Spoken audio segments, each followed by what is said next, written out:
来是彰化一台复空的巴士，载5个老大人要到日照中心，去互一台轿车为倒边甲弄落，搁甲钱到路边去弄着路树，5个长辈，一个死亡，4个受伤。 载5位老人的复空巴士来到无青红灯的路口，甲黑色轿车发生对撞了后，弄着路树。试着的所在倒位会疼？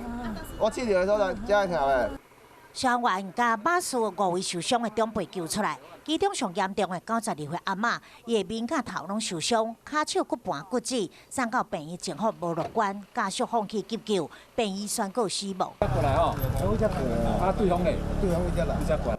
意外发生伫早时9点，复空巴士载长辈要去日照中心，离目的地只有300公尺的路口发生对撞。这路靠加钱了。到了路口的时候，我有放慢速度，可是我也看到他车来，就放慢速度，结果慢慢的他还是一直冲过来，我就来不及刹车，就撞到。